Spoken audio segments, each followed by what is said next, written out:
Una niña de apenas 9 años se dirige lentamente hacia el estrado del Tribunal Federal de Buenos Aires. Sus zapatillas gastadas resuenan como martillazos en el silencio absoluto de la sala más importante de Argentina.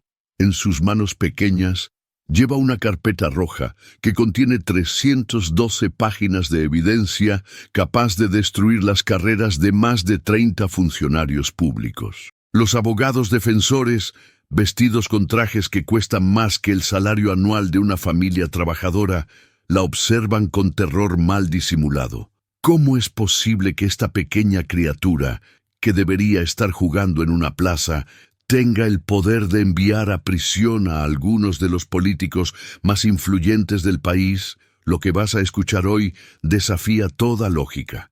Es la historia real de Esperanza Gutiérrez, una niña prodigio que no solo desenmascaró la red de corrupción más grande en la historia de los programas sociales argentinos, sino que se convirtió en la fiscal ad honorem más joven del continente. Y todo comenzó con una pregunta que cambiaría su destino para siempre. Música baja de intensidad. Pero antes de llegar a ese momento épico en el tribunal, necesitas conocer la verdad completa. Porque lo que realmente pasó es 1000 veces más impactante de lo que los medios se atrevieron a reportar.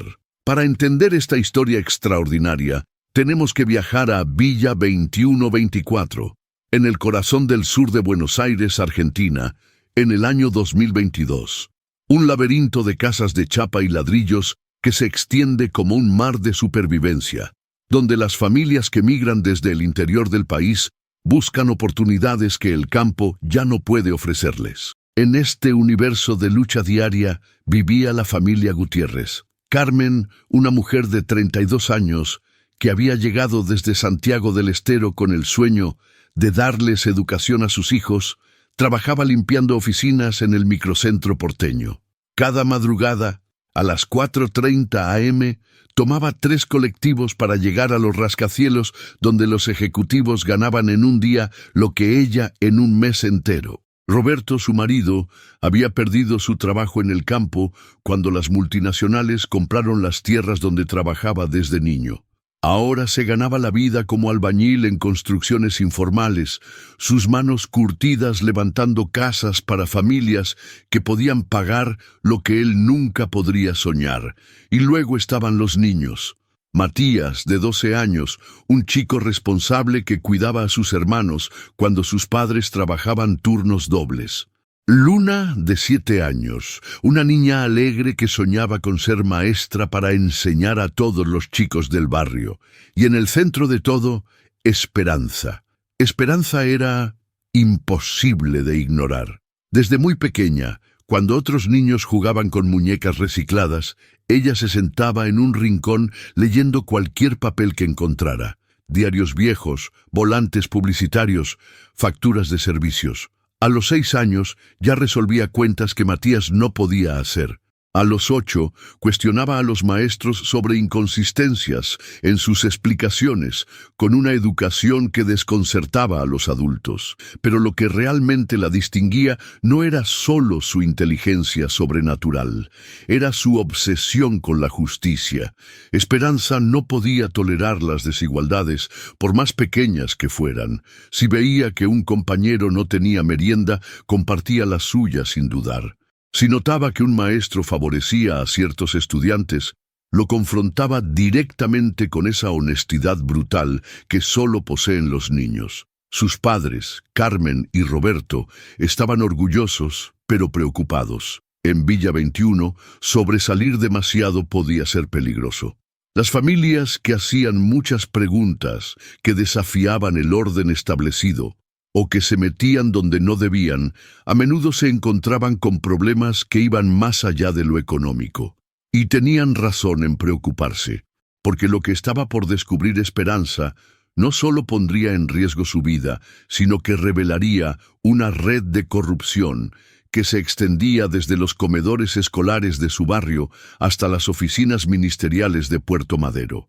Todo comenzó un martes por la mañana de abril de 2022. Esperanza había cumplido 9 años la semana anterior y como cualquier niña de su edad, se dirigía a la escuela primaria NEN 18, Domingo Faustino Sarmiento, con su guardapolvo blanco remendado y su mochila llena de sueños. Pero ese día sería diferente a todos los demás. La escuela primaria Negbudido 18 era el corazón educativo de Villa 21. Con más de 800 estudiantes distribuidos en 2 turnos, se suponía que era el símbolo del progreso y la esperanza para las familias del barrio.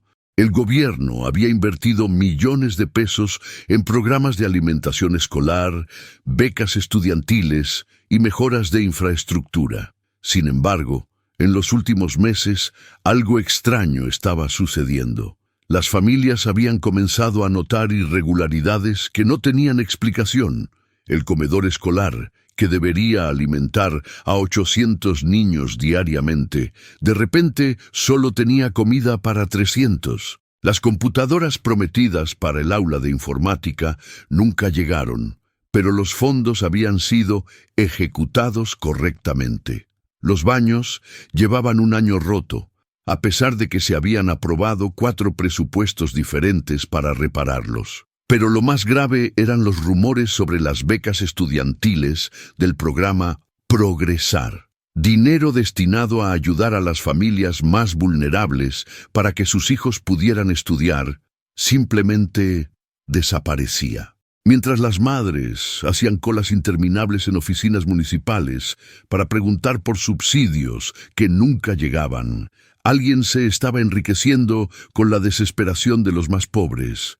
Los padres susurraban en las reuniones escolares, pero nadie se atrevía a hacer reclamos formales. En Villa 21, cuestionar a las autoridades podía significar perder planes sociales, ser excluidos de programas de vivienda o enfrentar consecuencias aún peores. Esperanza, por supuesto, había notado todo esto.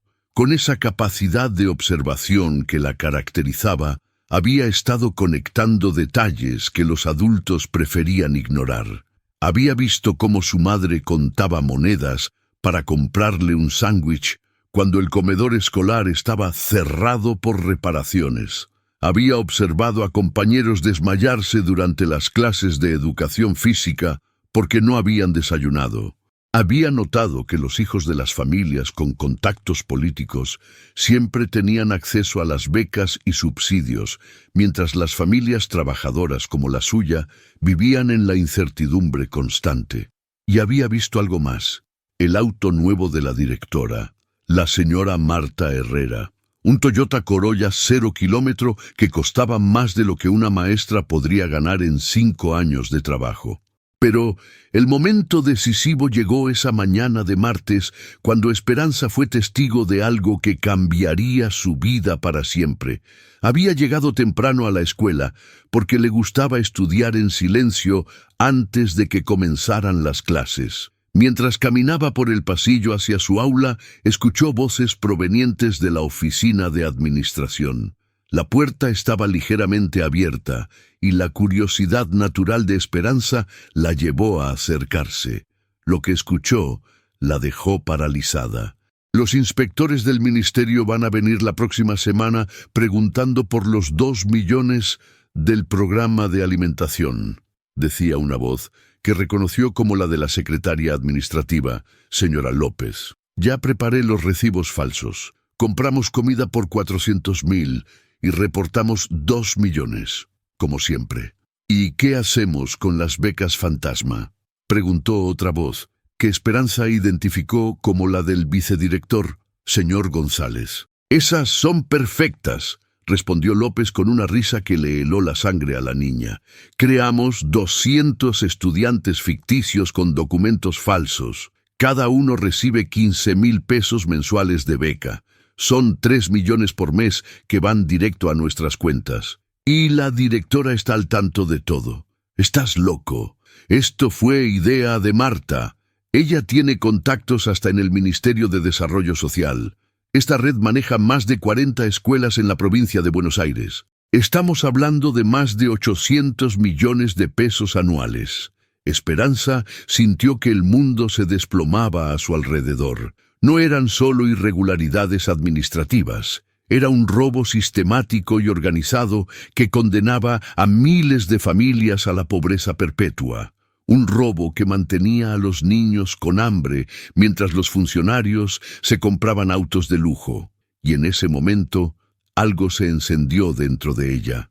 Una llama de indignación tan intensa que cambiaría no solo su vida, sino el destino de todo el sistema de asistencia social argentino. Esa noche, Esperanza no pudo dormir ni un segundo.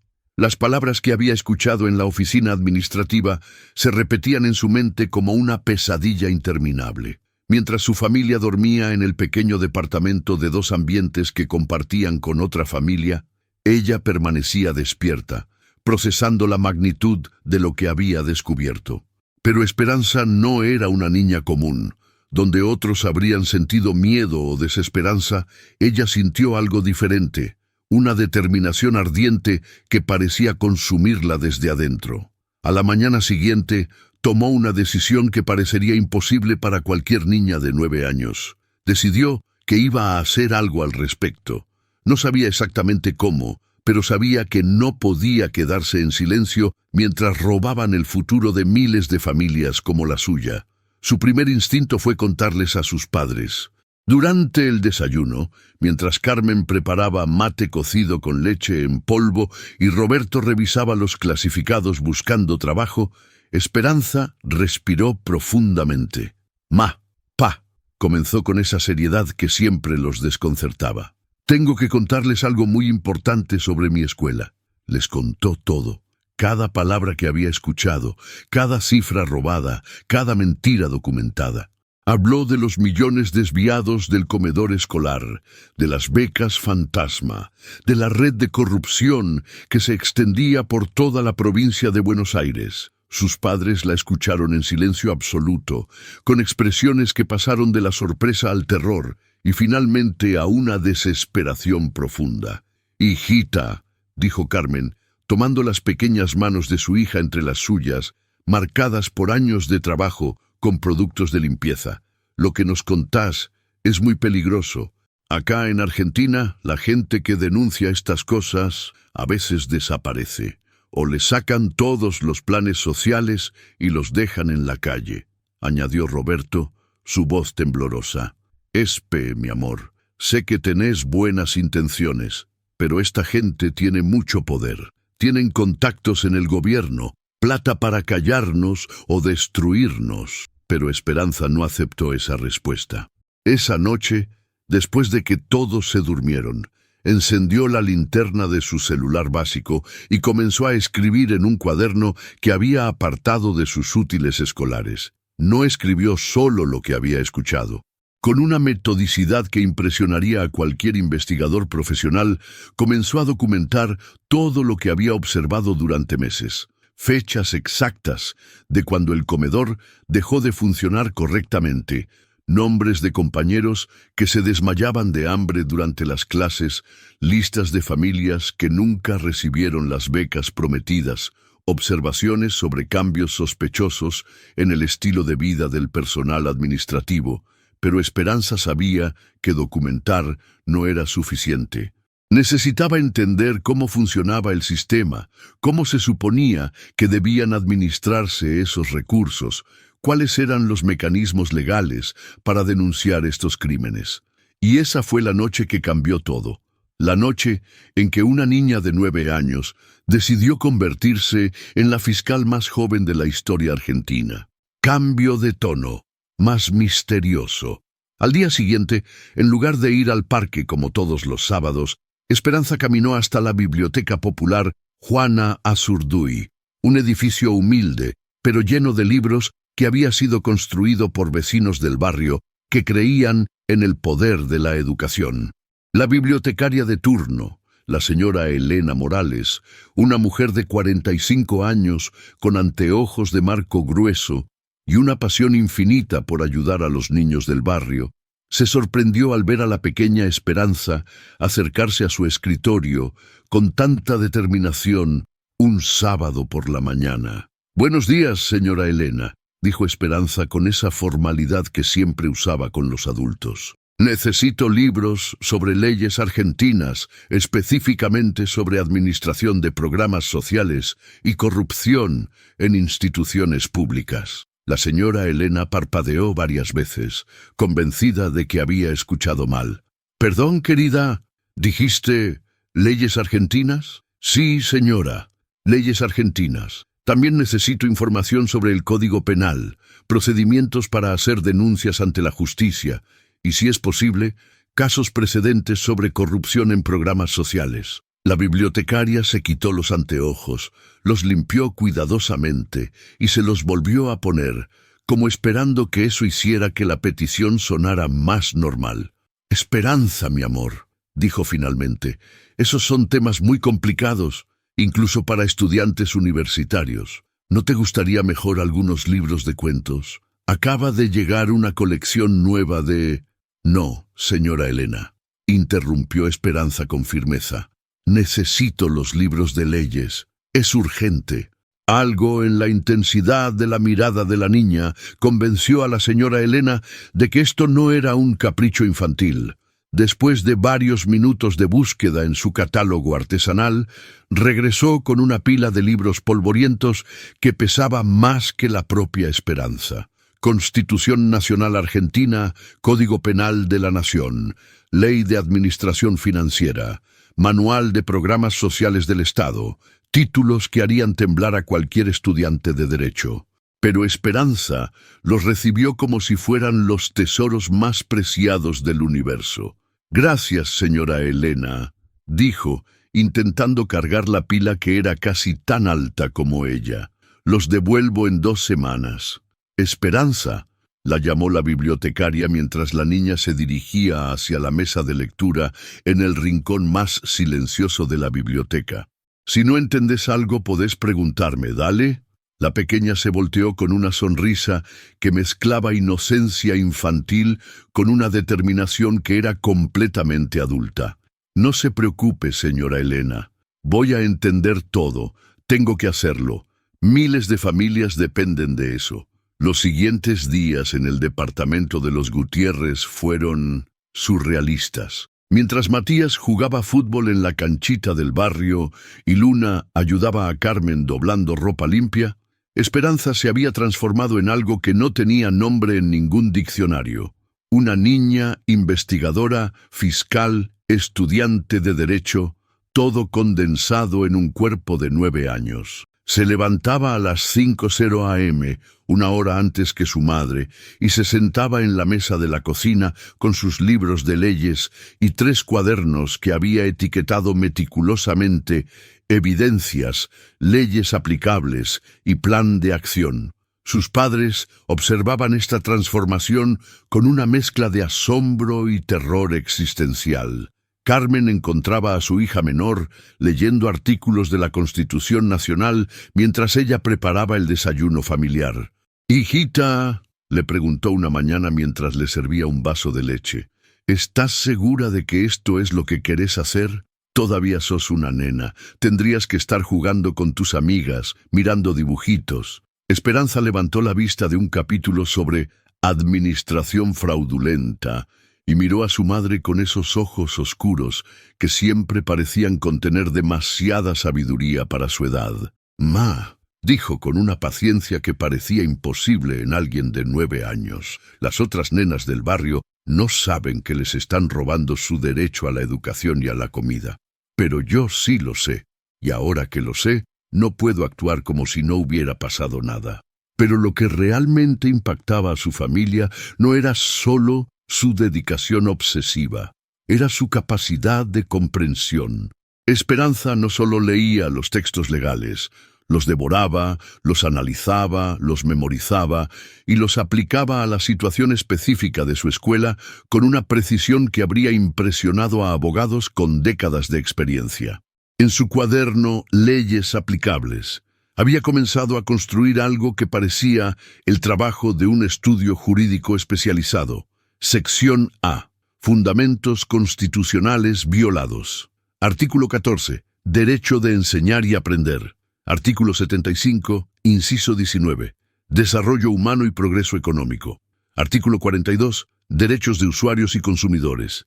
Sección B. Delitos identificados según el Código Penal. Artículo 173. Administración fraudulenta. Artículo 174. Abuso de confianza. Artículo 248. Falsificación de documento público. Artículo 256. Uso de documento falso. Sección C. Procedimientos de denuncia. Ministerio Público Fiscal. Competencia y jurisdicción. ANSES. Control de programas sociales. Auditoría General de la Nación. Control de fondos públicos. Pero el verdadero momento de revelación llegó 2 semanas después, cuando Esperanza regresó a la Biblioteca Popular para devolver los libros. La señora Elena la recibió con una curiosidad que había estado creciendo durante 14 días. No podía quitarse de la cabeza la imagen de una niña de 9 años pidiendo libros de leyes con tanta seriedad. ¿Cómo te fue con los libros, Esperanza?, preguntó mientras la pequeña colocaba cuidadosamente la pila sobre el mostrador. Excelente, señora Elena. Los estudié todos completamente. La bibliotecaria sonrió con esa condescendencia involuntaria que los adultos usan cuando los niños exageran sus logros. ¡Qué maravilloso, mi amor! Seguramente aprendiste algunas palabras nuevas, ¿no? Señora Elena, dijo Esperanza con esa seriedad que ya se había convertido en su característica distintiva. Aprendí que según el artículo 75, inciso 19 de la Constitución Nacional, corresponde al Congreso proveer lo conducente al desarrollo humano, al progreso económico con justicia social y a la productividad de la economía nacional. La sonrisa de la señora Elena se desvaneció lentamente. Además, continuó Esperanza, abriendo su cuaderno, leyes aplicables. El Código Penal argentino, en su artículo 173, define como administración fraudulenta cuando alguien que tenga a su cargo el manejo de bienes ajenos, los administrare o dispusiere de ellos en beneficio propio o de terceros, y el artículo 174 establece penas de prisión para quien abusare de la confianza depositada en él. La señora Elena se quedó completamente muda. No era posible que una niña de 9 años acabara de citar artículos específicos de la Constitución Nacional y el Código Penal con precisión jurídica absoluta. Esperanza, murmuró finalmente. Eso es increíble. ¿Realmente entendiste todo eso? No solo lo entendí, señora Elena, lo apliqué. He estado documentando violaciones sistemáticas a estos artículos en mi institución educativa y he identificado una red de corrupción que maneja más de 800 millones de pesos anuales en recursos destinados a familias pobres. Fue en ese momento que la señora Elena se dio cuenta de que no estaba hablando con una niña común. Estaba hablando con un fenómeno que desafiaba toda comprensión sobre los límites de la capacidad humana. Esperanza, dijo lentamente, creo que necesitas hablar con alguien que te pueda ayudar de verdad. Conozco a un abogado que trabaja en derechos humanos y que lucha contra la corrupción. Se llama Dr. Alejandro Vega. Si realmente descubriste lo que creo que descubriste, él sabría qué hacer. Pero antes de eso, añadió la bibliotecaria con una mezcla de admiración y preocupación, necesito hacerte una pregunta muy seria. ¿Entendés los riesgos de lo que estás haciendo? ¿Entendés que la gente que roba millones de pesos no se va a quedar de brazos cruzados cuando alguien trate de exponerlos? Esperanza cerró su cuaderno lentamente. Miró directamente a los ojos de la señora Elena y respondió con una madurez que era completamente imposible para su edad. Señora Elena, mi familia llegó a Buenos Aires desde Santiago del Estero porque el campo ya no daba para vivir. Mi papá perdió su trabajo cuando las grandes empresas compraron todas las tierras. Mi mamá trabaja 12 horas por día limpiando oficinas para que podamos pagar el alquiler. Y mientras nosotros luchamos todos los días para sobrevivir, estos criminales están robando la plata destinada a ayudar a miles de familias como la mía. ¿Usted cree que voy a tener miedo de gente que se enriquece con el hambre de los chicos? Pero Esperanza, no terminé, señora Elena. La niña se puso de pie, caminó hacia la ventana de la biblioteca y señaló hacia el barrio que se extendía hasta donde alcanzaba la vista. Allá afuera hay miles de familias como la mía. Familias que vinieron del interior buscando oportunidades, que trabajan honestamente pero que siguen siendo pobres, porque gente sin alma les roba las posibilidades de progresar. Música se intensifica hasta el clímax. Así que sí, señora Elena, entiendo los riesgos. Pero también entiendo que si no hago nada, si me quedo callada, voy a ser cómplice del robo más grande de la historia, el robo de la esperanza de toda una generación. La señora Elena se quedó en silencio durante varios minutos, procesando no solo las palabras de esperanza, sino la determinación absoluta que irradiaba de esa pequeña niña que estaba a punto de desafiar a uno de los sistemas de corrupción más poderosos del país. «Está bien», dijo finalmente. «Te voy a ayudar a contactar al doctor Vega, pero no porque crea que una niña de 9 años puede ganar contra una red de corrupción gubernamental. Entonces, ¿por qué? Porque en mis 20 años trabajando en esta biblioteca, ayudando a estudiantes, profesionales e investigadores, nunca vi a alguien con una comprensión tan profunda de la justicia y una determinación tan inquebrantable. ¿Y por qué? Porque tal vez sea hora de que alguien defienda realmente a las familias de este país». Y así fue como comenzó la transformación más extraordinaria en la historia legal de Argentina. Una niña de 9 años, armada únicamente con una inteligencia sobrenatural y un sentido de justicia que no conocía límites, estaba a punto de encontrarse con el mentor que la ayudaría a convertirse en la fiscal más joven de América Latina. Pero ni Esperanza ni la señora Elena sabían que esta decisión desencadenaría una serie de eventos que no solo cambiarían la vida de una familia humilde de Villa 21, sino que expondrían una red de corrupción que se extendía hasta los despachos ministeriales de Puerto Madero y que pondrían en peligro la vida de todos los involucrados. La verdadera guerra apenas estaba comenzando.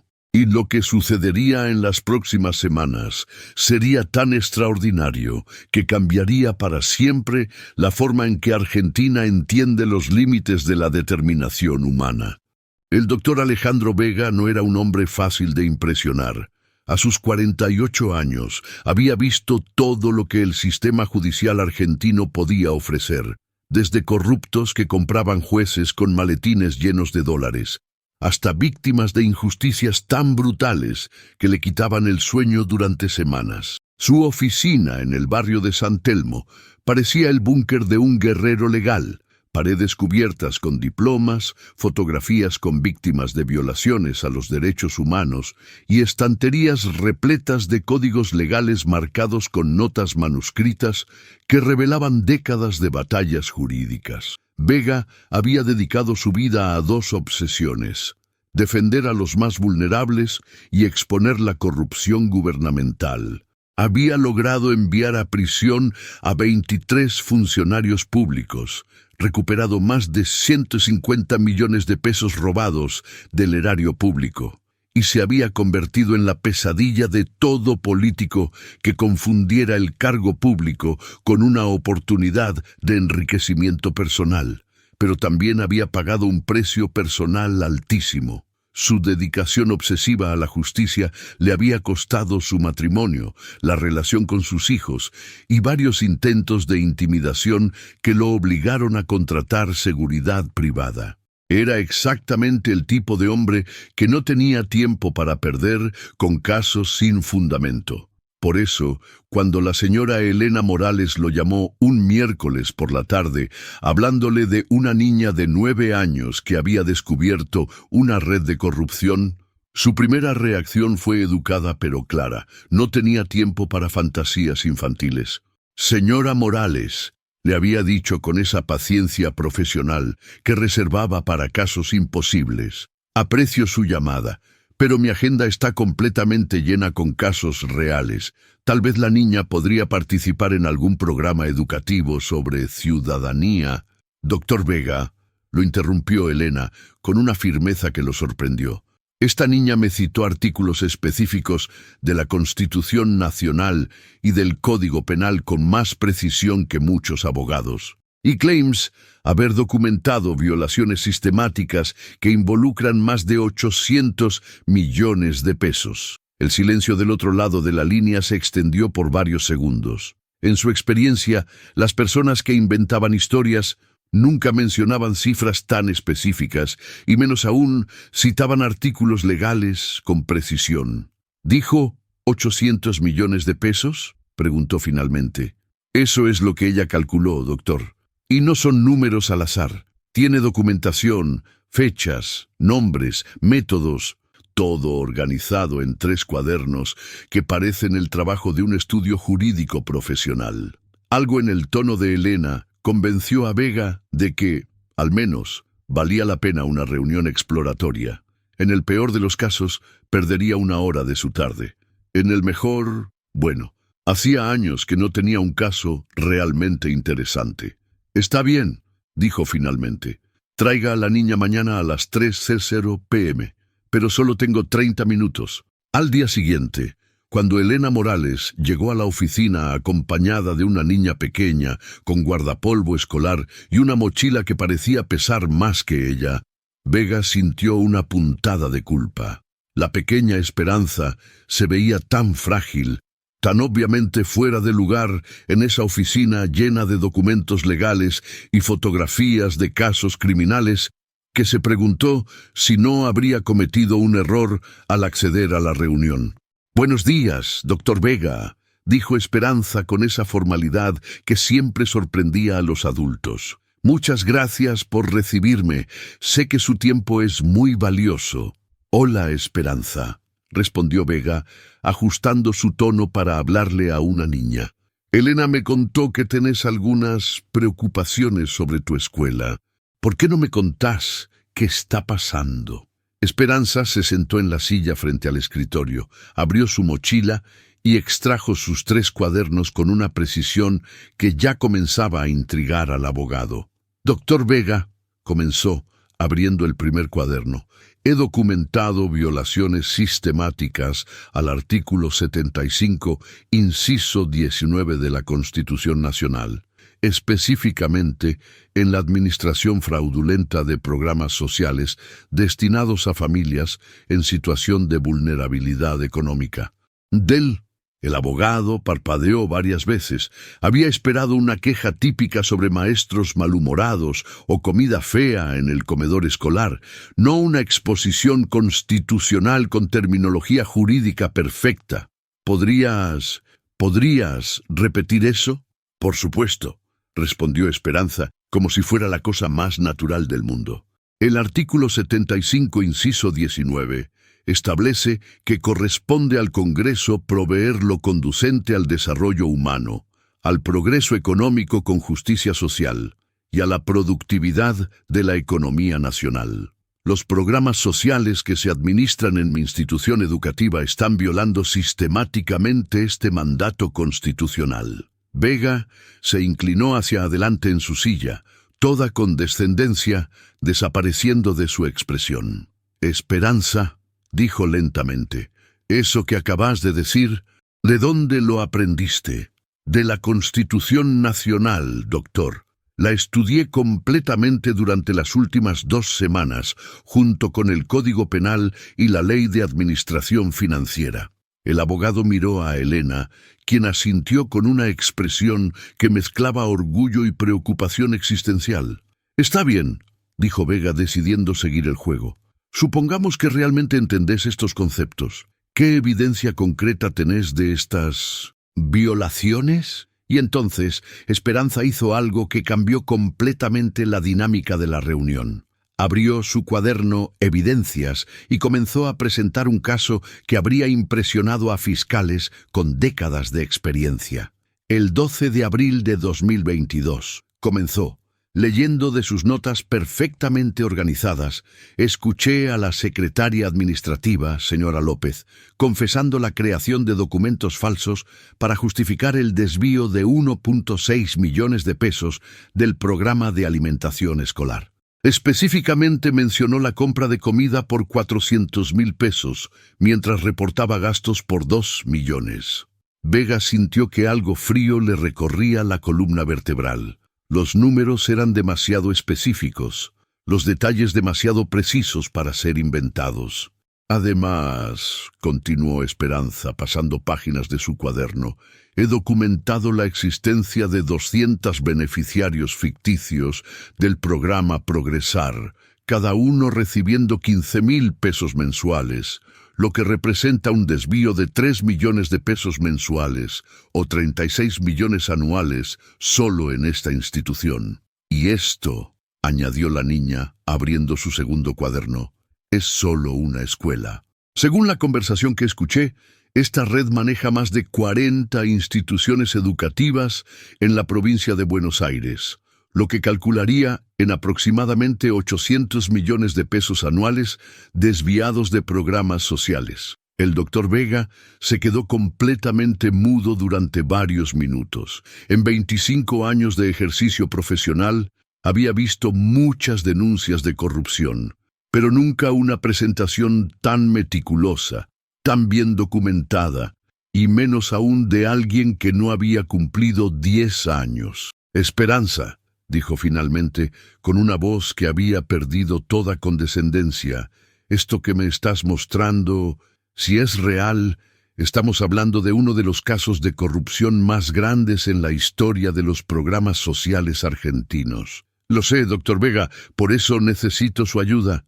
Pero también necesitas entender algo muy importante, continuó el abogado, su expresión volviéndose grave. Si decidimos proceder con esta denuncia, estás hablando de desafiar a gente muy poderosa, gente que maneja millones de pesos y que no va a dudar en hacer lo que sea necesario para protegerse. ¿Me está amenazando, doctor? No, Esperanza. Te estoy protegiendo. Te estoy explicando que esto no es un juego, que si realmente procedemos con esta denuncia, tu vida y la de tu familia van a cambiar para siempre, y no necesariamente para mejor. Esperanza cerró sus cuadernos lentamente, se puso de pie, caminó hacia la ventana de la oficina y contempló la ciudad que se extendía más allá del vidrio. Durante varios minutos, el único sonido en la oficina fue el tráfico distante y el tic-tac del reloj de pared. Finalmente, se volvió hacia el doctor Vega y le dijo algo que él recordaría por el resto de su vida. Doctor Vega, usted me pregunta si entiendo los riesgos, pero yo le pregunto, ¿entiende usted las consecuencias de no hacer nada? ¿Cómo? Mientras nosotros estamos acá hablando sobre si es peligroso denunciar a estos criminales, hay miles de chicos que no van a almorzar hoy porque la plata destinada a alimentarlos se la robaron para comprarse autos de lujo. Hay familias que están viviendo con hambre porque las becas que les corresponden se las robaron para financiar cuentas bancarias privadas. Usted dice que mi vida va a cambiar para siempre si hacemos esta denuncia, pero la vida de esos chicos ya cambió para siempre cuando decidieron robarles su futuro, y va a seguir cambiando para peor cada día que pase sin que alguien haga algo. El doctor Vega sintió algo que no había experimentado en años, la sensación de estar frente a alguien que lo superaba moralmente, que tenía una claridad ética que él había perdido en algún momento de su carrera. Esperanza, murmuró, tenés 9 años. No deberías tener que cargar con esta responsabilidad. Pero la tengo, doctor Vega, y no la elegí yo. La eligieron ellos cuando decidieron robar en lugar de ayudar. La eligieron cuando pusieron su codicia por encima del hambre de los chicos. Y ahora que la tengo, que sé lo que está pasando, solo me quedan 2 opciones: quedarme callada y ser cómplice, o hacer algo y arriesgarme a las consecuencias. ¿Y qué elegís? Esperanza lo miró directamente a los ojos con esa intensidad que siempre desconcertaba a los adultos. Doctor Vega, desde que era muy chiquita, mi mamá me enseñó que robar está mal, que no importa si es una golosina en el kiosco o millones de pesos del gobierno, robar está mal. Estos criminales no solo están robando plata, están robando esperanza, le están robando el futuro a chicos como mi hermano Matías, como mi hermana Luna, como todos mis compañeros de escuela, y yo no puedo quedarme callada mientras le roban el futuro a toda una generación. ¿Estás completamente segura? Doctor Vega, dijo Esperanza con una determinación que parecía imposible para su edad. Si usted no me ayuda, voy a ir yo sola al Ministerio Público Fiscal y voy a hacer la denuncia, porque prefiero arriesgar mi vida luchando por la justicia que vivir tranquila sabiendo que fui cómplice de la injusticia. El doctor Alejandro Vega se quedó en silencio durante lo que pareció una eternidad. En sus 25 años de carrera había defendido a cientos de personas, pero nunca había conocido a alguien con una convicción tan inquebrantable, una claridad moral tan cristalina. Finalmente se puso de pie, caminó hacia su biblioteca, extrajo un código del derecho penal y regresó a su escritorio. «Está bien, Esperanza», dijo con una sonrisa que mezclaba admiración y terror existencial. «Vamos a hacer esta denuncia, pero lo vamos a hacer bien. Lo vamos a hacer de una manera que no solo exponga a estos criminales, sino que los deje sin posibilidad de escape. ¿Significa eso que me va a ayudar? Significa que acabas de encontrar al mejor abogado del país para combatir la corrupción gubernamental. Y significa que estos ladrones no tienen ni idea de lo que les espera». La sonrisa que iluminó el rostro de Esperanza fue como el amanecer después de la tormenta más larga de la historia. Por primera vez en semanas, la niña que había cargado sola con el peso de la justicia tenía un aliado. Un guerrero legal que entendía que la lucha que estaba comenzando no era solo sobre dinero robado. Era sobre el alma misma de la sociedad argentina. Los siguientes días en la oficina del doctor Vega fueron como una combinación entre un laboratorio forense y un cuartel general militar. Esperanza llegaba todos los días después del horario escolar, cargando sus cuadernos y una determinación que había comenzado a contagiar a todo el equipo legal. Pero el doctor Vega sabía que las observaciones y testimonios de una niña de 9 años, por más precisos que fueran, no serían suficientes para construir un caso sólido contra una red de corrupción de esta magnitud. Necesitaban evidencia documental, registros financieros, testimonios corroborativos y una investigación tan meticulosa que ningún juez pudiera cuestionarla. La primera sorpresa llegó cuando Vega decidió poner a prueba la credibilidad de Esperanza, contratando a un investigador privado para verificar sus afirmaciones. Marcelo Sánchez era un exoficial de policía especializado en investigaciones de corrupción financiera. Había trabajado en casos que involucraban desde lavado de dinero hasta desvíos millonarios en obras públicas. Era exactamente el tipo de profesional que podría confirmar o desmentir las acusaciones de Esperanza en cuestión de días. «Doctor», le había dicho Sánchez cuando Vega le explicó el caso, «no quiero sonar escéptico, pero una niña de 9 años que descubre redes de corrupción millonarias suena a fantasía». «Solo investiga», respondió Vega. «Si está inventando todo, lo sabremos rápidamente». Lo que descubrió Sánchez en sus primeros días de investigación no solo confirmó las acusaciones de Esperanza, las superó de maneras que nadie había anticipado.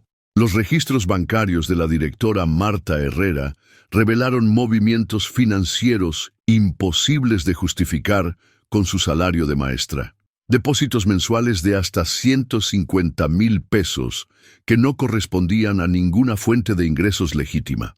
Compras con tarjeta de crédito que incluían joyas, electrodomésticos de lujo y pagos de servicios en countries privados. La secretaria administrativa, López, había adquirido una propiedad en Mar del Plata por 5 millones de pesos, pagada en efectivo, a pesar de que sus ingresos oficiales no superaban los 80,000 pesos mensuales. El vicedirector González había comprado 2 automóviles 0 kilómetro en los últimos 6 meses, ambos registrados a su nombre, con un valor total de 4.2 millones de pesos. Pero lo más impactante no eran los lujos que se habían comprado con dinero robado. era la sofisticación del esquema de corrupción que habían montado. Sánchez descubrió que habían creado una empresa fantasma llamada Servicios Educativos Integrales SRL, registrada en un domicilio falso con socios que no existían y facturas truchas que justificaban millones de pesos en gastos inexistentes. Esta empresa fantasma había ganado licitaciones para proveer alimentos, útiles escolares, equipamiento informático y servicios de mantenimiento a más de 40 escuelas de la provincia de Buenos Aires. Licitaciones que se adjudicaban sin competencia real, con precios inflados hasta 300%, por encima de los valores de mercado. Pero había algo aún más siniestro. Los beneficiarios ficticios del programa Progresar no eran solo nombres inventados en una computadora. Habían utilizado documentos de identidad de personas reales, ancianos fallecidos, personas con discapacidad mental, inmigrantes indocumentados que no sabían que estaban siendo utilizados. En algunos casos, habían robado la identidad de familias enteras, incluyendo menores de edad, para cobrar subsidios que nunca llegaban a sus verdaderos destinatarios. Doctor Vega, le informó Sánchez después de una semana de investigación intensiva, esto no es solo corrupción, es una organización criminal que opera a nivel provincial, con conexiones que llegan hasta el Ministerio de Desarrollo Social de la Nación. ¿Qué tan arriba llegan estas conexiones? Tengo evidencia de transferencias bancarias hacia cuentas vinculadas con funcionarios del segundo y tercer nivel del ministerio. Estamos hablando de personas que aprueban presupuestos de miles de millones de pesos anuales. El doctor Vega sintió un escalofrío que no tenía nada que ver con la temperatura de su oficina. Había manejado casos de corrupción durante décadas, pero nunca se había enfrentado a algo de esta magnitud. ¿Y la niña? Sus cálculos eran precisos. Doctor, dijo Sánchez con una mezcla de asombro y respeto, Esperanza no solo fue precisa, se quedó corta. Según mi investigación, esta red no maneja 800 millones anuales, maneja más de 1.200 millones de pesos por año y lleva funcionando al menos 4 años. ¿Estás diciendo que han robado casi 5.000 millones de pesos? Estoy diciendo que han robado aproximadamente 4.800 millones de pesos destinados a familias en situación de pobreza extrema. Dinero que debería haber alimentado a más de 50.000 niños durante 4 años. Cuando el doctor Vega le informó estos resultados a Esperanza, la niña no mostró sorpresa. No mostró euforia por haber tenido razón. Mostró algo mucho más complejo. Una tristeza profunda mezclada con una determinación que parecía haberse endurecido como el acero. Eso significa que mientras mi hermana Luna a veces no tenía merienda para llevar a la escuela, estos criminales se compraban casas en la playa. Preguntó con una voz que sonaba demasiado madura para su edad. Sí, Esperanza, eso es exactamente lo que significa. Y significa que cuando mi papá no conseguía trabajo y mi mamá lloraba porque no sabía cómo íbamos a pagar el alquiler, ellos estaban comprándose autos de lujo con la plata que debería habernos ayudado. Sí, mi amor, eso también es lo que significa. Esperanza se quedó en silencio durante varios minutos, procesando no solo la confirmación de sus sospechas, sino la magnitud real del crimen que había descubierto. Doctor Vega, dijo finalmente, quiero que me prometa algo. ¿Qué cosa? Que cuando hagamos la denuncia vamos a mencionar a cada familia que fue robada, que no va a ser solo un caso sobre números y cuentas bancarias. Va a ser un caso sobre 50.000 chicos que no comieron porque estos criminales quisieron vivir como millonarios. Y quiero que cuando vayan a la cárcel sepan exactamente cuántas familias destruyeron con su codicia. Quiero que sepan que cada peso que robaron tenía nombre y apellido y que representaba la esperanza de una familia trabajadora de tener una vida digna. El doctor Vega sintió algo que no había experimentado en décadas de ejercicio profesional, la sensación de que no estaba defendiendo solo un caso legal, sino participando en una cruzada moral que definiría su legado como abogado y como ser humano. Te lo prometo, Esperanza, pero también necesito que me prometas algo. ¿Qué cosa? Que entendés que una vez que presentemos esta denuncia no hay vuelta atrás.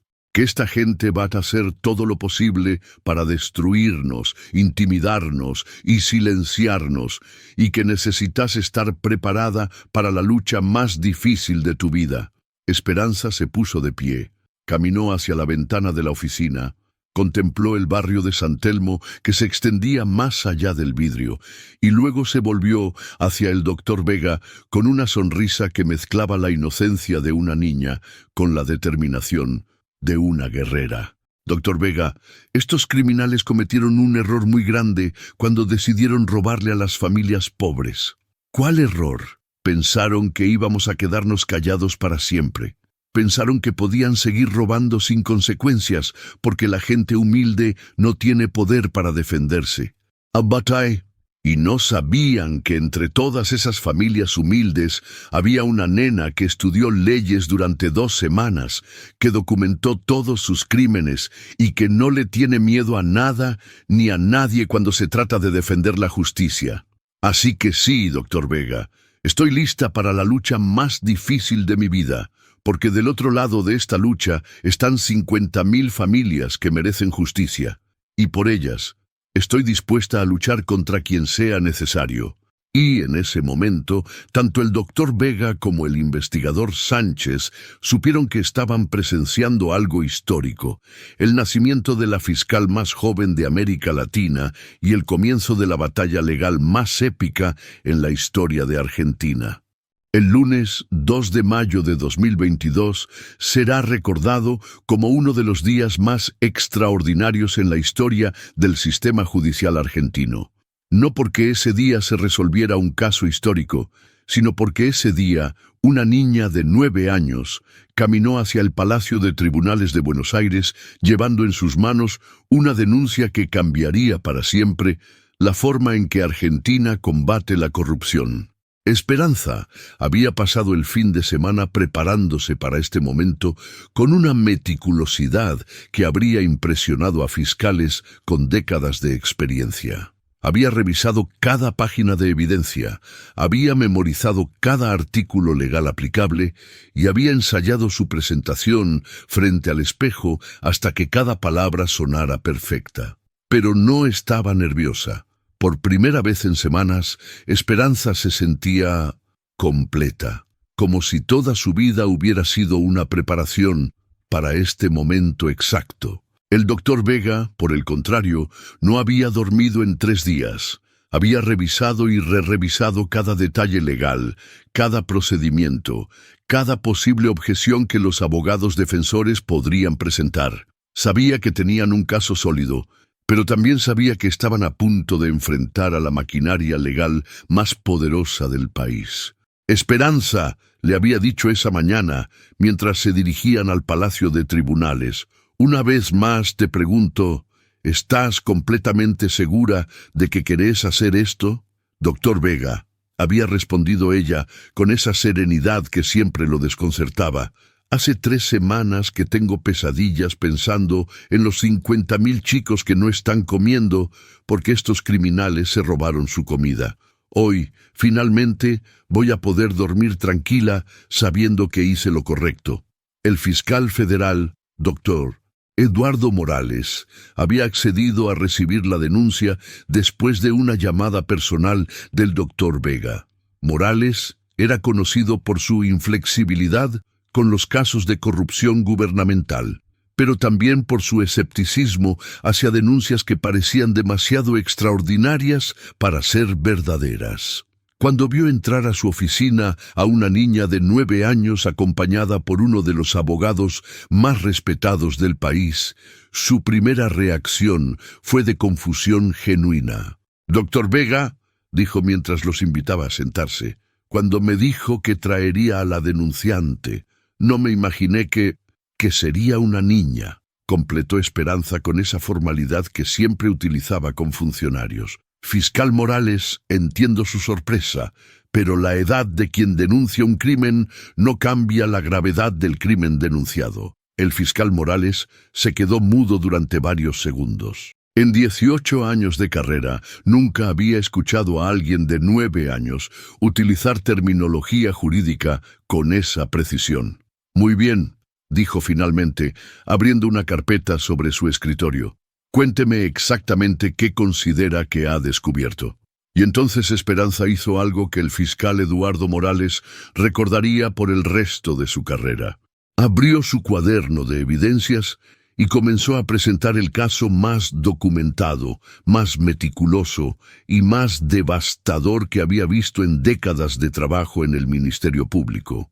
Fiscal Morales, comenzó Esperanza, he documentado violaciones sistemáticas a los artículos 173 y 174 del Código Penal argentino, configurando los delitos de administración fraudulenta y abuso de confianza, perpetrados por una organización criminal que opera en al menos 40 instituciones educativas de la provincia de Buenos Aires.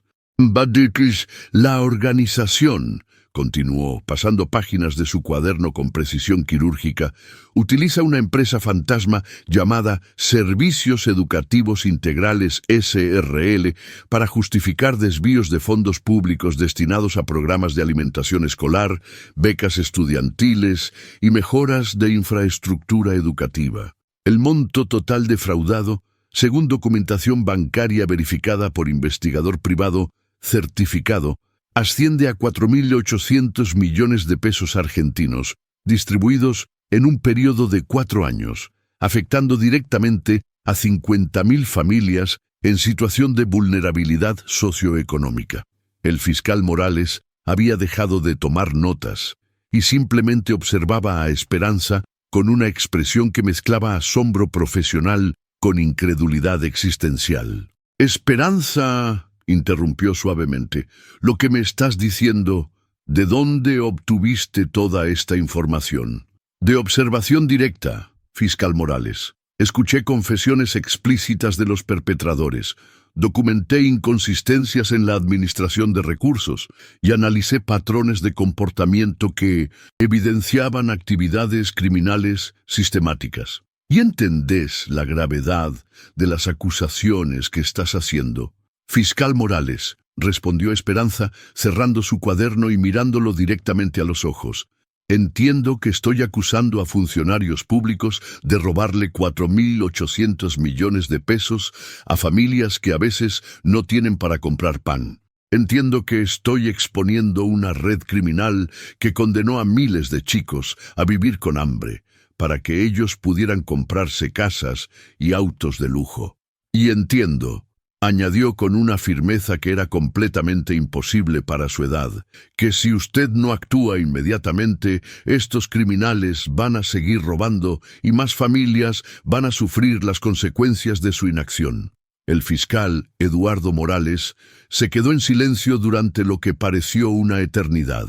En su escritorio tenía casos pendientes que involucraban millones de pesos, políticos influyentes y presiones institucionales que podrían definir el rumbo de su carrera. Pero frente a él estaba una niña de 9 años que había hecho un trabajo de investigación más completo que equipos enteros de fiscales profesionales.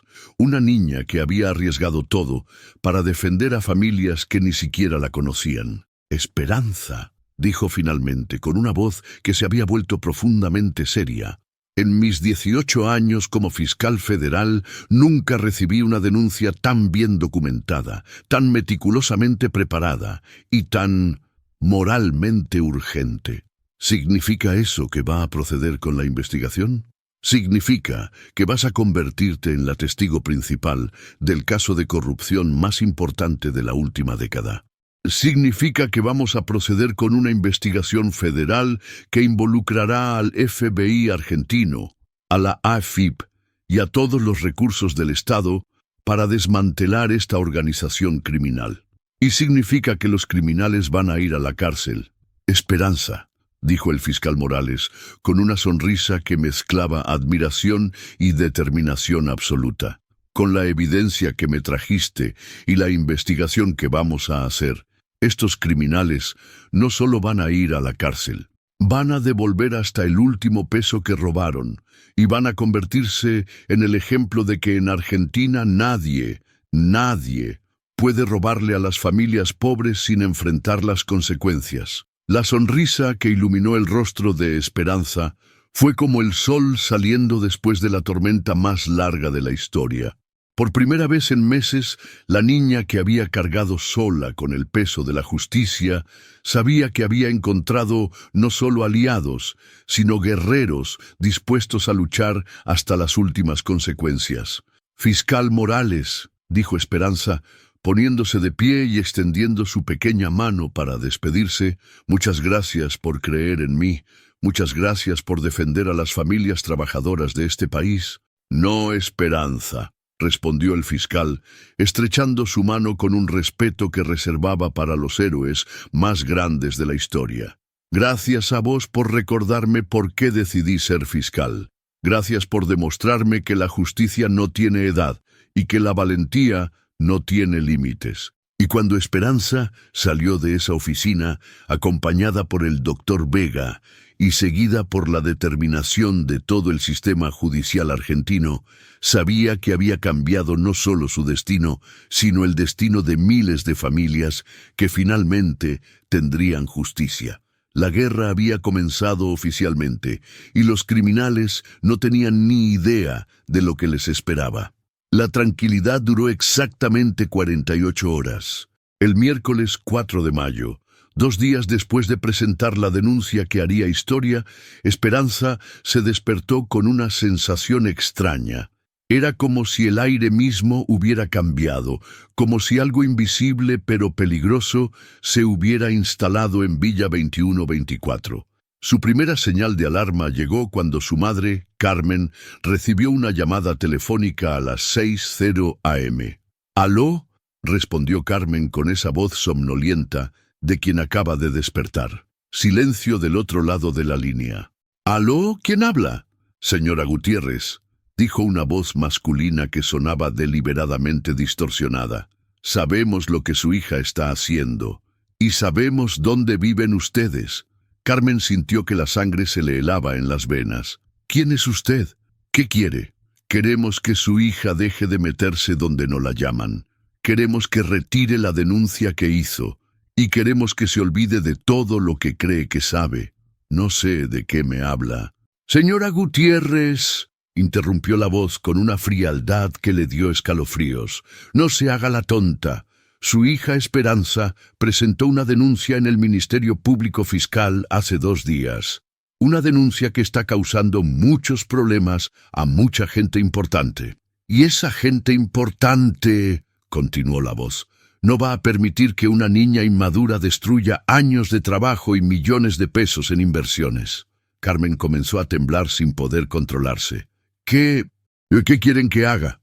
¿Que convenza a su hija de retirar la denuncia? ¿Que diga que se confundió, que inventó todo, que no sabe de qué estaba hablando? Tienen 72 horas. ¿Y si no lo hacemos? Señora Gutiérrez, usted tiene 3 hijos hermosos, Esperanza, Matías y Luna. Sería una lástima que algo les pasara por la obstinación de una niña que no entiende cómo funciona el mundo real». La llamada se cortó, dejando a Carmen temblando en la cocina de su pequeño departamento, con el teléfono en la mano y el terror más absoluto corriendo por sus venas. Cuando Esperanza se levantó para ir a la escuela, encontró a su madre sentada en la mesa de la cocina, todavía en camisón, con los ojos rojos de llorar y las manos temblorosas. «Ma, ¿qué te pasa?». Carmen miró a su hija menor, esa pequeña guerrera que había desafiado a criminales millonarios, y sintió un dolor en el pecho que era físicamente insoportable. «Esperanza, mi amor», dijo con una voz que se quebraba, «tenemos que hablar. ¿Pasó algo malo?». Carmen le contó todo. Cada palabra de la amenaza telefónica, cada detalle de la intimidación, cada implicación terrible de lo que podría pasarles si no retiraban la denuncia. Esperanza escuchó en silencio absoluto, su expresión transformándose gradualmente desde la preocupación hasta algo mucho más complejo, una mezcla de tristeza, determinación y una furia controlada que era completamente adulta. Dijeron específicamente que algo nos podría pasar a Matías, a Luna y a mí, preguntó finalmente. Sí, mi amor.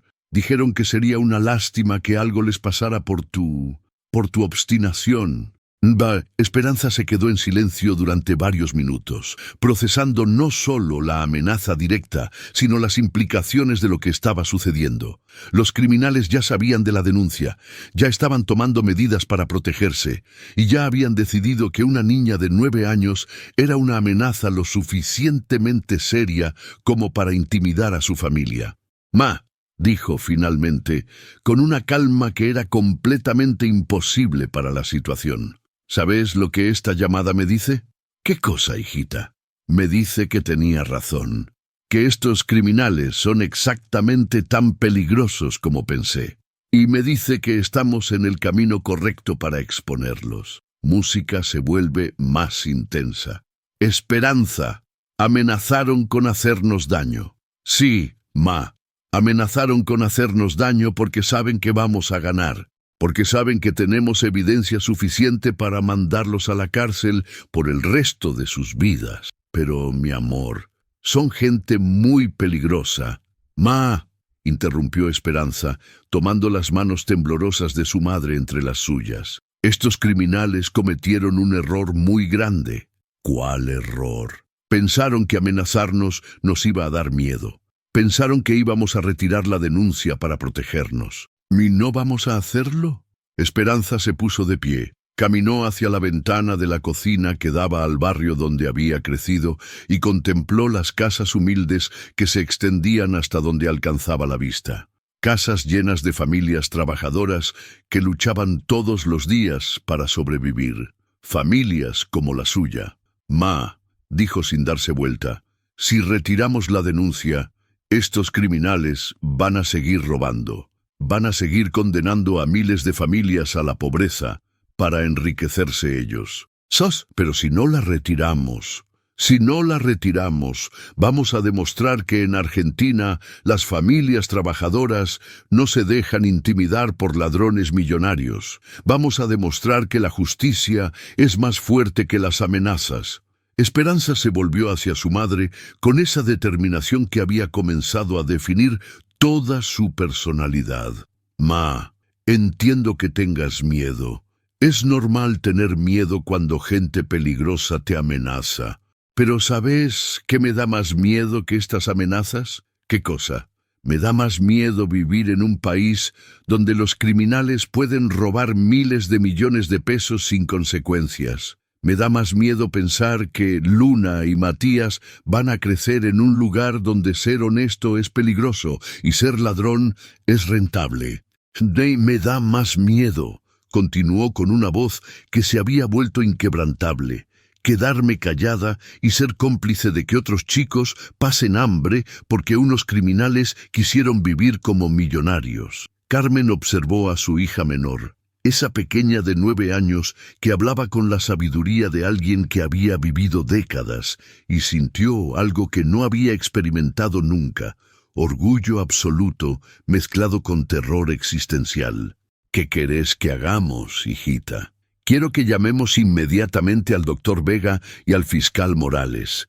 Quiero que les contemos sobre esta amenaza. Y quiero que sepan que, lejos de intimidarnos, esta llamada nos confirma que estamos en el camino correcto. ¿Estás completamente segura? Esperanza abrazó a su madre con esa mezcla de ternura infantil y determinación adulta que la caracterizaba. Ma, estos criminales pueden amenazarnos, pueden tratar de asustarnos, pueden hacer todo lo que quieran, pero hay algo que no pueden hacer. ¿Qué cosa? No pueden cambiar el hecho de que robaron 4.800 millones de pesos destinados a familias pobres. No pueden borrar la evidencia que tenemos contra ellos y no pueden impedir que la justicia argentina haga lo que tiene que hacer. ¿Y si realmente tratan de hacernos daño? Entonces, dijo Esperanza con una sonrisa que mezclaba inocencia con una valentía que parecía imposible, van a descubrir que subestimaron completamente a la familia Gutiérrez. Y van a aprender que cuando amenazas a una familia trabajadora argentina, no las intimidas, las haces más fuertes. Y en ese momento, mientras el sol de la mañana iluminaba la pequeña cocina del departamento en Villa 21-24, Carmen Gutiérrez entendió que su hija no era solo una niña extraordinaria, era una fuerza de la naturaleza que había decidido cambiar Argentina, y que ni todas las amenazas del mundo iban a detenerla. Las 72 horas que siguieron a las amenazas contra la familia Gutiérrez se convirtieron en el operativo anticorrupción más grande en la historia moderna de Argentina. El fiscal Eduardo Morales no perdió ni un segundo después de recibir la llamada de emergencia del doctor Vega informándole sobre las intimidaciones. En su oficina del Palacio de Tribunales, reunió al equipo más letal de investigadores federales que había ensamblado en décadas. «Señores», les dijo a los 12 agentes especializados en crimen organizado, «tenemos una situación sin precedentes. Una niña de 9 años expuso una red de corrupción de 4.800 millones de pesos, y ahora están amenazando de muerte a su familia. Esto no es solo un caso de corrupción, es una declaración de guerra contra el Estado argentino, y vamos a responder como corresponde». Y en menos de 24 horas, la Operación Esperanza, como la bautizaron en honor a la pequeña denunciante, había movilizado recursos federales que incluían 47 agentes de la Policía Federal Argentina, 23 auditores de la AFIP especializados en lavado de dinero, 18 peritos contables del Banco Central, 8 fiscales federales trabajando en coordinación, y por primera vez en la historia, protección de testigos para una menor de edad. Pero lo más extraordinario no era la magnitud del operativo, era la velocidad. El jueves 5 de mayo, exactamente 24 horas después de las amenazas telefónicas, comenzaron los allanamientos simultáneos que cambiarían para siempre el panorama de la corrupción en Argentina. 6:00 a.m., casa de la directora Marta Herrera, en el exclusivo barrio de Nordelta. Los agentes federales encontraron 2.3 millones de pesos en efectivo escondidos en el placar del dormitorio principal, junto con documentos bancarios de 7 cuentas diferentes en bancos de Uruguay y Paraguay. 6:15 a.m., oficina administrativa de la escuela primaria, Nanegler 18. Incautación de 340 carpetas con documentación falsa, 15 computadoras con registros alterados y un disco rígido externo que contenía los nombres reales de los 200 beneficiarios ficticios del programa Progresar. 6:30 a.m. Domicilio de la secretaria López, en Mar del Plata. Secuestro de la escritura de una propiedad valuada en 2,5 millones de pesos, comprada en efectivo, junto con facturas de una empresa de seguridad privada contratada para protección personal. Pero la verdadera revelación llegó a las 7:00 a.m., cuando los investigadores allanaron las oficinas de Servicios Educativos Integrales SRL, la empresa fantasma que había sido el corazón de toda la operación criminal. Lo que encontraron superó todas las expectativas y confirmó que Esperanza no solo había expuesto una red de corrupción escolar, había destapado una organización criminal que operaba a nivel nacional. En una caja fuerte oculta detrás de un cuadro, los agentes descubrieron contratos falsos con 127 escuelas de 8 provincias diferentes, documentos que probaban complicidad de funcionarios del Ministerio de Desarrollo Social de la Nación, registros bancarios que mostraban transferencias a cuentas en Suiza por más de 12 millones de dólares. Y lo más impactante, una lista manuscrita con los nombres de 23 fiscales y jueces provinciales que habían recibido sobornos para garantizar inmunidad jurídica. ¡Dios mío!, exclamó el agente especial Rodríguez cuando abrió la caja fuerte. «Esto no es corrupción, esto es traición a la patria». Mientras los allanamientos revelaban la magnitud real del crimen, Esperanza y su familia habían sido trasladados a una ubicación protegida bajo custodia federal. Por primera vez en semanas, la niña no estaba preocupada por documentar crímenes o memorizar artículos legales. Estaba viendo por televisión cómo 47 funcionarios públicos, 12 empresarios cómplices y 23 operadores políticos eran arrestados en tiempo real por los crímenes que ella había expuesto. «Ma», le dijo a Carmen mientras observaban las noticias, «ya no van a poder lastimar a más familias». «¿Cómo estás tan segura, mi amor? Porque cuando arrestas a alguien con 2.3 millones de pesos escondidos en el placard, es muy difícil que un juez crea que es inocente». Pero la revelación más impactante llegó esa misma tarde, cuando el fiscal Morales recibió una llamada que no esperaba. «Fiscal Morales», dijo la voz al otro lado de la línea. «Habla el doctor Martín Paz, abogado defensor de la señora Marta Herrera». «¿Qué necesita, doctor Paz?» «Mi clienta quiere hacer un acuerdo de colaboración eficaz. Está dispuesta a confesar todo y a entregar información sobre la red completa a cambio de una reducción de pena». «¿Sí? ¿Qué tipo de información?» «Nombres de todos los funcionarios involucrados, desde nivel municipal hasta nacional. Métodos utilizados para lavar dinero. Ubicación de cuentas bancarias en el extranjero. Y...» La voz titubeó. «Evidencia de que esta red opera en más de 300 instituciones educativas en todo el país». El fiscal Morales sintió que se le aflojaban las piernas. «¿Está diciendo que hay más de 300 escuelas involucradas? Estoy diciendo que lo que descubrió esa niña es solo la punta del iceberg. Estamos hablando de la red de corrupción más grande en la historia de América Latina. Y mi clienta tiene documentación que prueba todo». «Tata, esa noche, mientras Esperanza dormía en la Casa de Protección Federal, rodeada por la seguridad que el Estado argentino había puesto a su disposición, el país entero comenzaba a comprender la magnitud de lo que había logrado una niña de 9 años. Los titulares de los diarios ya hablaban de la niña que salvó a Argentina. Las redes sociales la habían convertido en símbolo nacional de la lucha contra la corrupción, y los políticos de todos los partidos competían para elogiar su valentía. Pero para Esperanza, nada de eso importaba tanto como una cosa muy simple: saber que al día siguiente, cuando sus compañeros de Villa 21 fueran a la escuela, iban a encontrar comida real en el comedor escolar. Comida pagada con dinero destinado realmente a alimentar niños, no a enriquecer criminales. Y por primera vez en meses se durmió sonriendo. 6 meses después, el 15 de noviembre de 2022, Esperanza Gutiérrez se convertía en la testigo principal del juicio más mediático en la historia judicial argentina.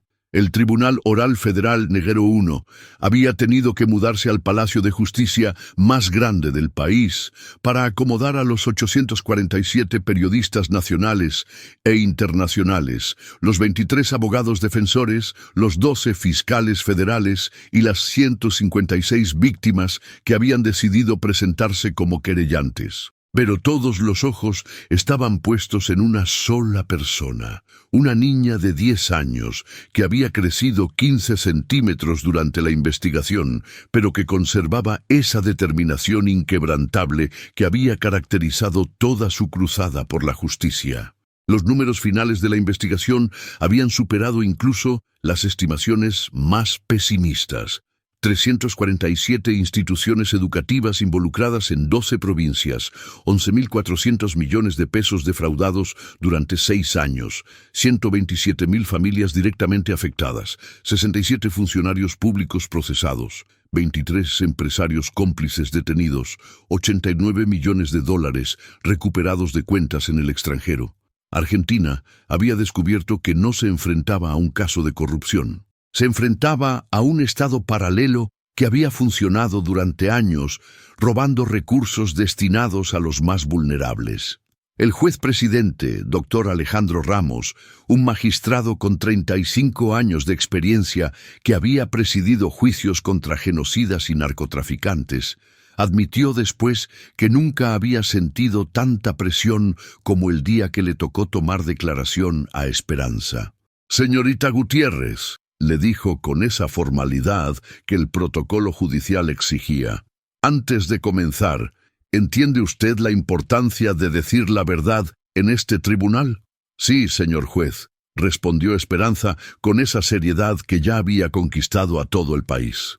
«Entiendo que este juicio no es sobre mí, es sobre 127,000 familias que fueron robadas por gente que se suponía tenía que ayudarlas. ¿Puede contarnos cómo comenzó todo?» Y entonces Esperanza hizo algo que quedaría grabado para siempre en la historia judicial argentina. En lugar de contar su historia como una aventura personal, la contó como lo que realmente era: una tragedia nacional que había afectado a miles de familias trabajadoras. «Señor juez, todo comenzó el día que vi a mi compañera Sofía desmayarse durante educación física porque no había desayunado. Sofía es hija de una madre soltera que trabaja 14 horas por día limpiando casas. Su mamá había hecho todos los trámites para recibir una beca del programa Progresar, pero nunca llegó. Mientras Sofía se desmayaba de hambre, la directora de mi escuela se compraba un auto 0 kilómetro con la plata de la beca que nunca le llegó a Sofía. ¿Y qué sintió usted en ese momento?» «Sentí rabia, señor juez. Sentí una rabia tan grande que no me cabía en el cuerpo, porque Sofía no es la única. Hay miles de chicos como Sofía en todo el país, chicos que pasan hambre mientras los funcionarios públicos se enriquecen con el dinero destinado a alimentarlos». Durante las siguientes 3 horas, Esperanza reconstruyó todo el caso con una precisión que impresionó incluso a los abogados, defensores más experimentados. Citó fechas exactas, montos específicos, conversaciones textuales y documentos que había memorizado completamente, pero lo más impactante no era su capacidad de recordar datos. Era su capacidad de explicar por qué cada peso robado representaba una familia destruida, una oportunidad perdida, un sueño asesinado. ¿Sabe usted cuánto representa 11.400 millones de pesos en términos humanos?, le preguntó el fiscal federal. «Sí, señor fiscal, representa 127,000 familias que podrían haber recibido 7.500 pesos mensuales durante un año completo. Representa 380,000 chicos que podrían haber comido todos los días en comedores escolares funcionando correctamente. Representa 50,000 jóvenes que podrían haber terminado la secundaria con becas reales en lugar de vivir en cuentas bancarias ficticias. ¿Y qué representa para usted personalmente este juicio?»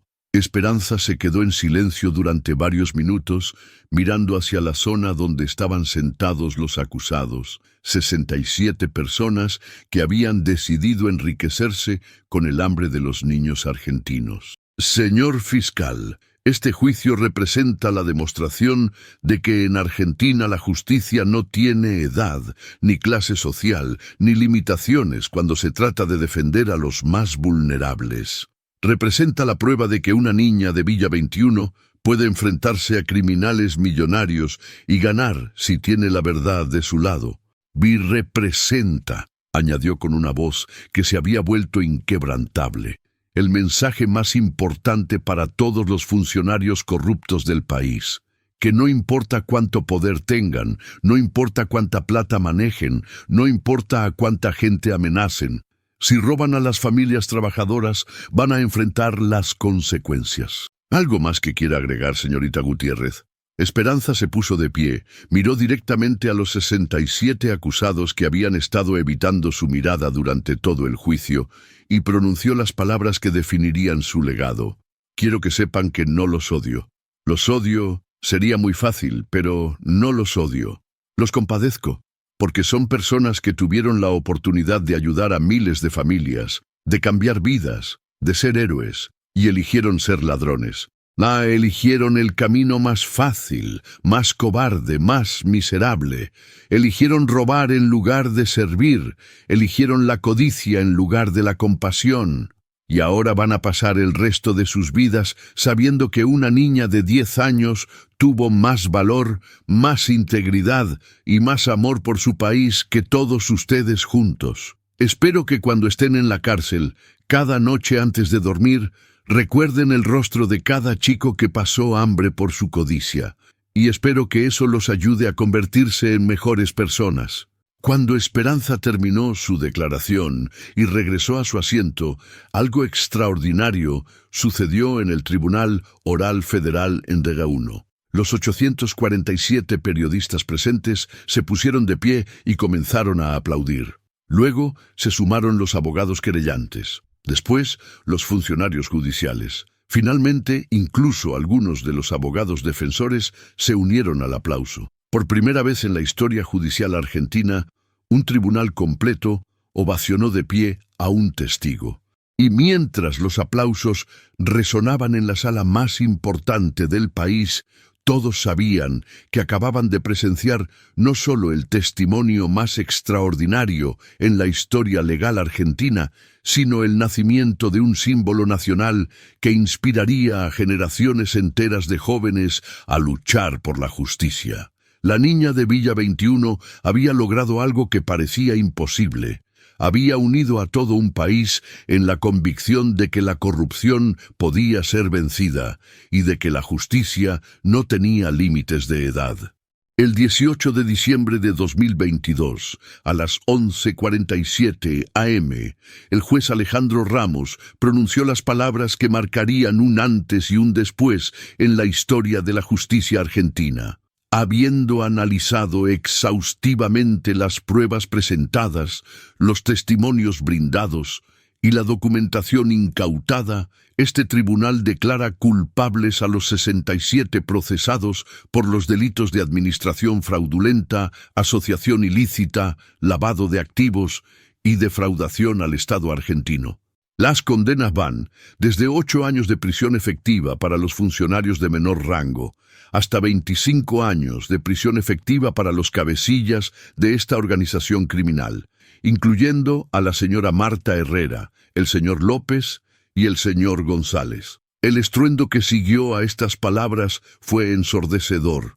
Los familiares de las 127.000 víctimas que llenaban la sala prorrumpieron en aplausos, gritos de alegría y lágrimas de felicidad que habían estado conteniendo durante meses. Esperanza, ahora de 10 años y medio, permaneció sentada en silencio, con una sonrisa pequeña pero profunda. No era euforia lo que sentía, era algo mucho más complejo, la satisfacción silenciosa de saber que la justicia había triunfado. Además, continuó el juez Ramos, este tribunal ordena la restitución completa de los 11.400 millones de pesos defraudados, más intereses y daños punitivos, totalizando 14.600 millones de pesos que serán distribuidos entre todas las víctimas identificadas. Asimismo, se ordena la creación del Fondo Nacional de Reparación Esperanza Gutiérrez, destinado a garantizar que ningún programa social en Argentina pueda ser desviado sin supervisión independiente y transparente. La sala explotó nuevamente en aplausos. Pero esta vez, todos los ojos se dirigieron hacia la pequeña niña que había hecho posible este momento histórico. Esa tarde, en la Casa Rosada, el presidente de la nación argentina recibió oficialmente a Esperanza y su familia. Era la primera vez en la historia que un menor de edad recibía el reconocimiento más alto del Estado por servicios a la patria. Esperanza, le dijo el presidente mientras le entregaba la Orden del Libertador San Martín, vos representás lo mejor de Argentina. Representás la prueba de que la honestidad, la valentía y la determinación pueden vencer cualquier adversidad. Gracias, señor presidente, respondió Esperanza con esa seriedad que ya la había convertido en un símbolo nacional. Pero yo no hice esto por reconocimientos, lo hice porque era lo correcto. ¿Y qué planes tenés para el futuro? la pregunta que todo el país se hacía. ¿Qué hace una niña que se convirtió en heroína nacional antes de cumplir 11 años? Quiero estudiar Derecho, señor presidente. Quiero ser fiscal federal para seguir defendiendo a las familias trabajadoras de mi país. ¿Y después? Esperanza sonrió con esa mezcla de inocencia infantil y sabiduría antigua que la caracterizaba. Después, quiero enseñarles a otros chicos que la justicia no es solo para los adultos, que todos, sin importar la edad que tengamos, tenemos el poder y la responsabilidad de defender lo que está bien. 6 meses después de la sentencia, las transformaciones en Argentina eran visibles en todo el país. El dinero recuperado había permitido la creación de 347 comedores escolares nuevos funcionando con supervisión ciudadana permanente. 127.000 familias habían recibido reparaciones económicas que les permitieron salir de la pobreza extrema, y se habían implementado sistemas de control que hacían prácticamente imposible repetir un fraude de esta magnitud. Pero el cambio más importante no era administrativo, era cultural. En escuelas de todo el país, maestros contaban la historia de Esperanza como ejemplo de que la ciudadanía responsable no tiene edad. Clubes de barrio organizaban charlas sobre los derechos de las familias trabajadoras. Y miles de jóvenes habían comenzado a estudiar leyes inspirados por la niña de Villa 21. Argentina había descubierto que la corrupción no era invencible, que la justicia no era privilegio de unos pocos, y que a veces las voces más pequeñas pueden generar los cambios más grandes. Para Esperanza, sin embargo, la verdadera recompensa llegó un martes por la mañana, casi un año después de que todo comenzara. Mientras caminaba hacia la escuela primaria Negbur 18, ahora rebautizada Escuela Primaria Esperanza Gutiérrez en su honor, vio algo que la llenó de una felicidad que no había sentido desde que era una niña común. En el comedor escolar, 800 chicos desayunaban leche con medialunas recién horneadas, chicos que sonreían mientras comían, chicos que no se desmayaban durante educación física, chicos que tenían la energía para estudiar, para jugar, para soñar. Y en una mesa del fondo reconoció a Sofía, su compañera que se había desmayado de hambre aquel día de abril que cambió todo. «¡Esperanza!», le gritó Sofía al verla, corriendo a abrazarla. «Mi mamá me dijo que gracias a vos ahora tengo beca de verdad para estudiar. Voy a poder terminar la secundaria». «¿Y qué quieres estudiar, Sofi?» «Quiero ser como vos. Quiero estudiar leyes para defender a las familias que necesitan ayuda». Esperanza abrazó a su amiga, y en ese momento supo que había logrado algo mucho más importante que ganar un juicio o recibir reconocimientos. Había demostrado que en Argentina cualquier niño podía crecer sabiendo que tenía el poder de cambiar su realidad, que la justicia no era algo que pasaba en televisión, sino algo que podían construir con sus propias manos. Hoy, 3 años después, Esperanza Gutiérrez tiene 13 años y cursa primer año de secundaria con las mejores calificaciones de su promoción. Sigue viviendo en Villa 21-24 con su familia, pero ahora en una casa propia que pudieron comprar con parte del dinero del fondo de reparación. Matías terminó la secundaria y comenzó a estudiar ingeniería. Luna quiere ser maestra, como siempre soñó. Carmen y Roberto montaron un pequeño negocio familiar que les permite vivir con dignidad. Pero lo más extraordinario no es cómo cambió la vida de la familia Gutiérrez, es cómo cambió Argentina, porque cada vez que un funcionario público piensa en desviar fondos destinados a familias vulnerables, recuerda la historia de una niña de 9 años que expuso la red de corrupción más grande de la historia. Cada vez que un chico ve una injusticia y piensa que no puede hacer nada porque es muy joven, recuerda que Esperanza Gutiérrez tenía 9 años cuando decidió cambiar su país.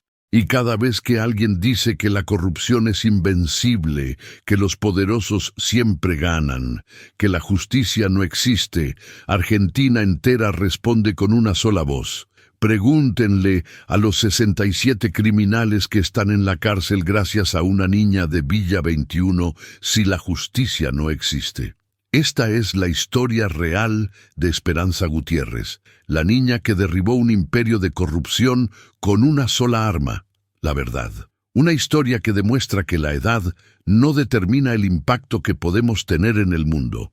Una historia que prueba que la justicia no conoce límites cuando se trata de defender a los más vulnerables.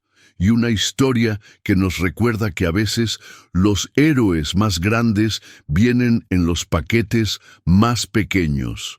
Porque al final del día, Esperanza no cambió a Argentina porque fuera extraordinaria. Argentina cambió porque Esperanza decidió que lo extraordinario podía ser lo normal. Y esa, tal vez, es la lección más importante de todas. Si esta historia te parece demasiado extraordinaria para ser real, es porque vivimos en un mundo donde hemos normalizado que la injusticia sea inevitable, que la corrupción sea invencible y que la edad determine nuestra capacidad de generar cambios. Pero la verdad es que cada día, en Argentina y en todo el mundo, hay miles de esperanzas que ven injusticias y deciden hacer algo al respecto. La diferencia no está en tener capacidades sobrehumanas. La diferencia está en entender 3 verdades fundamentales que Esperanza comprendió a los 9 años. Primero, que la indiferencia ante la injusticia nos convierte en cómplices de la injusticia. Segundo, que la edad, la clase social o el poder económico no determinan el valor moral de nuestras acciones. Y tercero, que cuando defendemos a los más vulnerables, no solo los ayudamos a ellos, nos ayudamos a nosotros mismos a construir el tipo de sociedad en la que queremos vivir. Hoy, mientras escuchas esta historia, hay funcionarios corruptos que piensan que nadie los está mirando. Hay empresarios que creen que pueden robar sin consecuencias. Hay políticos que asumen que las familias trabajadoras siempre van a quedarse calladas. Pero también hay niños, jóvenes y adultos que están documentando injusticias, estudiando leyes, organizándose para defender sus derechos. Hay personas comunes que están eligiendo ser extraordinarias. Y tal vez, solo tal vez, después de escuchar la historia de Esperanza Gutiérrez, vos también decidas que es hora de hacer algo con esa injusticia que has estado ignorando. Esa situación en tu trabajo que sabes que está mal, pero preferís no meterte. Esa corrupción en tu barrio que todos conocen, pero nadie denuncia. Esa desigualdad en tu comunidad que te indigna, pero asumís que alguien más la va a resolver. Porque la historia de Esperanza no es solo la historia de una niña excepcional. Es la historia de lo que pasa cuando decidimos que excepcional puede ser normal, cuando decidimos que la justicia no es un privilegio, sino un derecho, cuando decidimos que nuestro país, nuestra comunidad, nuestro mundo pueden ser mejores si nosotros decidimos ser mejores. La niña que derribó un imperio nos enseñó la lección más importante de todas, que no necesitas ser grande para hacer grandes cosas. Solo necesitas ser valiente